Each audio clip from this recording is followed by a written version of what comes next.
Fala, povo de Deus, tudo bem? Vamos falar sobre estudo direcionado? Estudo bíblico direcionado. O que é isso? É o estudo da Bíblia direcionado à aplicação pessoal. Para você estudar a Bíblia de uma forma direcionada ao que você precisa para que você cresça e aí transborde ao ponto de você evangelizar quem está à sua volta. Vem comigo nesse estudo para a gente crescer junto. Eu quero começar falando sobre Hebreus 5:14. Hebreus 5:14 que diz: mas o alimento sólido é para os adultos, os quais pelo exercício constante tornaram-se aptos para discernir tanto o bem quanto o mal. Olha que interessante, o alimento sólido é para adultos. Você já viu alguém dar carne aí, feijão para recém-nascido? Não pode, o organismo dele ainda não está pronto para receber esse tipo de alimento. Então, o que ele recebe? Ele recebe o leite materno. O ponto é, ele não está pronto para um alimento sólido, ele não consegue mastigar, ele precisa do leite. E interessante na carta aos Hebreus ele dizer isso, o alimento sólido é para os adultos. E isso aqui fala de uma maturidade, um crescimento, né? Assim como a gente não nasce adulto, a gente nasce criança e vai amadurecendo.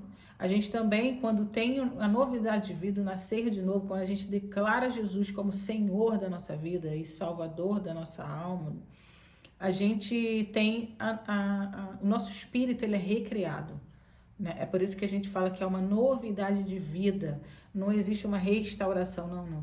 O seu espírito, ele é recriado. Deus te dá um novo espírito que tem comunhão com o Pai através do Espírito Santo, que é quem fala com você e comigo. Tá? Então, através dessa novidade de vida, nós somos um bebê. A gente é um bebê na fé. A gente começa essa caminhada e começa a amadurecer, e isso é um processo, tá? Então, o primeiro ponto aqui que eu quero dizer para você é calma. Calma. O processo faz parte. Tudo na vida é um processo. A gente precisa passar por etapas para chegar onde a gente quer chegar. A gente precisa passar por processos de crescimento e muitas vezes esses processos são dolorosos, mas são necessários para o nosso crescimento, nosso amadurecimento, tanto na nossa vida secular como também na nossa vida espiritual. A nossa caminhada com Deus é um crescimento contínuo, constante. A maturidade, ela vem a partir daquilo que você vai tendo de experiência, o conhecimento que você vai adquirindo, não é assim que funciona? Na criança, ela nasce um bebezinho, ela vai crescendo, à medida que ela vai crescendo, ela questiona algumas coisas, ela passa a ter determinado tipo de comportamento porque ela observa os pais, porque os pais vão ensinando a ela como ela deve agir em determinada situação, porque os pais vão ensinando conceitos da vida, ensinamentos que pode mexer, aqui não pode mexer porque isso machuca, ali você pode cair, e ele vai amadurecendo, ele vai nesse crescimento, chega a fase de pré-adolescência, de adolescência, onde já começa a se interessar por outros assuntos, e aí os pais estão ali para ensinar, as pessoas que estão ao redor vão proporcionar experiências a ele, para que ele tenha essa caminhada de amadurecimento. Então, dentro da nossa caminhada cristã, dentro da nossa caminhada em conhecer a Deus, é a mesma coisa, a gente tem um processo de crescimento. Então, o alimento sólido é para os adultos, os quais, pelo exercício constante, tornaram-se aptos para discernir o bem e o mal. Pelo exercício constante, ou seja, você aprende, esse aprendizado vai gerando maturidade ao ponto de você exercitar constantemente aquilo que você aprendeu. Isso é aplicação pessoal, isso é estudo direcionado. Eu leio a palavra, eu entendo o que ela está me dizendo, eu entendo o que Deus está me ensinando com aquela mensagem, com aquela história, com aquele provérbio, com aquele salmo, com aquela carta, porque eu tenho maturidade para entender o que Deus está querendo me ensinar. E através desse entendimento, eu tenho uma resposta ao ensinamento que Deus está me dando, que é a novidade de vida, que é a mudança, a transformação.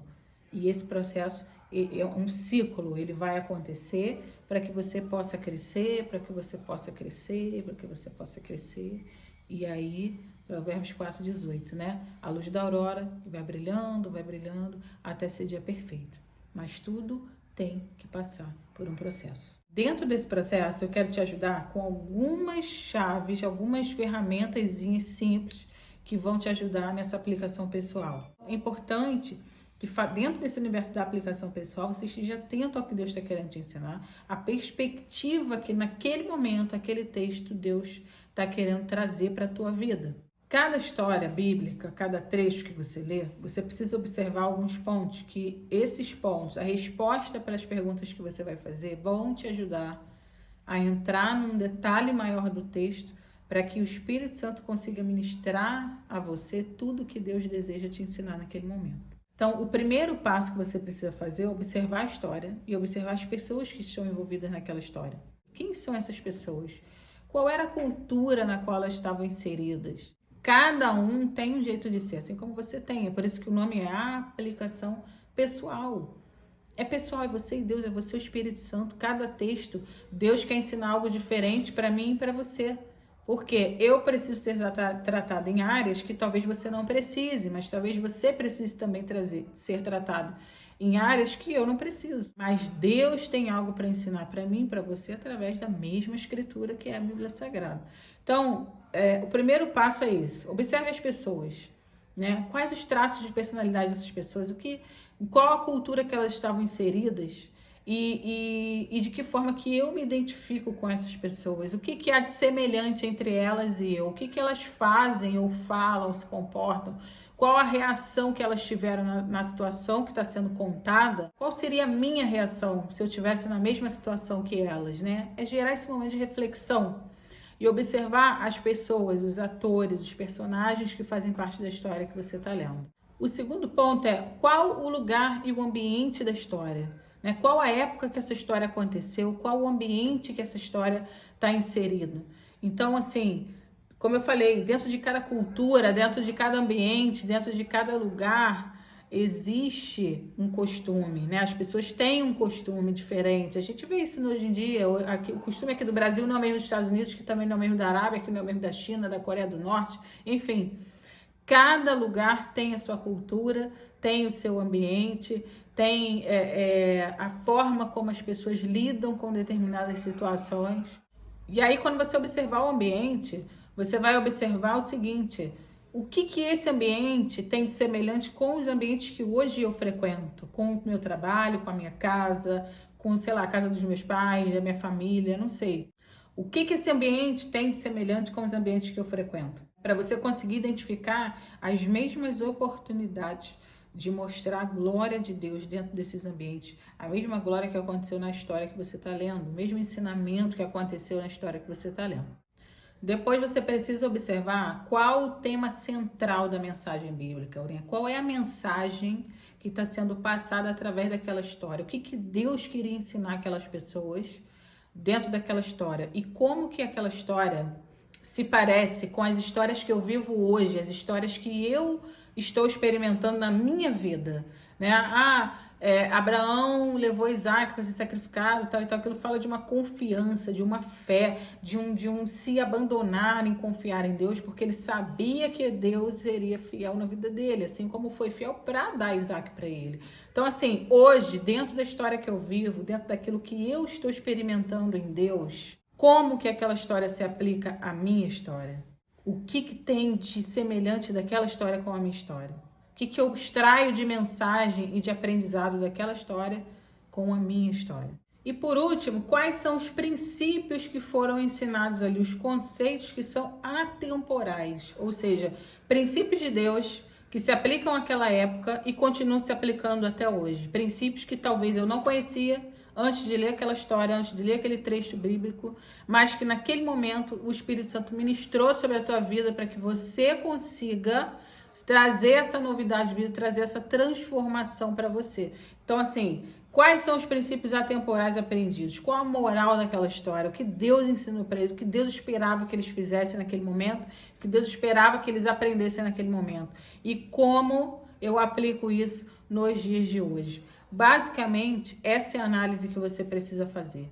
Observar as pessoas, observar o local, o ambiente no qual elas estão inseridas, o contexto daquela história, né, a cultura da época, a forma como eles entendiam todo o cenário que eles estavam vivendo. Depois, qual a mensagem que foi passada? Qual é o tema central daquela história? Aquela história fala de fé, aquela história fala de foco, aquela história fala de confiança, aquela história fala de resiliência. O que que aquela história tem de tema central? A cada etapa dessa, você fazer uma analogia com você, com a sua história, com a forma como você lida com as situações, a forma como você hoje está agindo e como que você pode fazer para aplicar aquilo para a tua vida. Depois que você identifica isso, né, o aprendizado daquela história, o que aquela história trouxe de mensagem, de que forma que aquilo se aplica a você, você vai fazer um plano de ação. Você vai escrever em algum lugar o que você vai fazer para seguir em direção àquilo que você aprendeu. Traça um plano, mas escreve. Escreve para que aquilo vire um compromisso seu com você e com o Espírito Santo. Cara, eu vi que a mensagem fala sobre fé e eu preciso experimentar a fé. Eu preciso aprender a viver pela fé. Viver crendo que Deus vai fazer algo. No momento difícil, eu sempre ligo para um amigo para poder desabafar. E a partir de agora, a minha primeira reação vai ser a oração. Depois eu ligo, desabafo, ele ora comigo, enfim. Mas a minha primeira reação, meu primeiro recurso vai ser a oração. Isso eu preciso melhorar, isso eu aprendi aqui. Faz um plano de ação. Você leu a mensagem, você identificou os pontos, você viu que você precisa melhorar, de que forma aquilo se aplica a você. E aí você vai ver, dentro do que você precisa melhorar, você vai traçar o plano de ação. E esse plano de ação vai te ajudar. Bota visível, escreve em algum lugar, bota visível. Bota no espelho do banheiro, bota na cabeceira, não sei. Mas coloca ali, porque aquele plano vai mudar a tua vida. Aquele plano vai te fazer lembrar, cara, todos os dias de você agir de acordo com a novidade de vida que Deus te deu. E isso vai fazer você aplicar a sua vida, até que chega uma hora que é natural. Vai acontecer naturalmente, você vai estar acostumado já a agir daquela forma. Tá bom? É isso. Que o Espírito Santo possa ter falado no seu coração, que você continue crescendo em Deus, em conhecimento, em graça e aplicando aquilo que Deus vem te ensinando ao longo de todo esse tempo. Tá bom? Um beijo, fique com Deus e não esquece, você foi infiltrado por Deus para um propósito.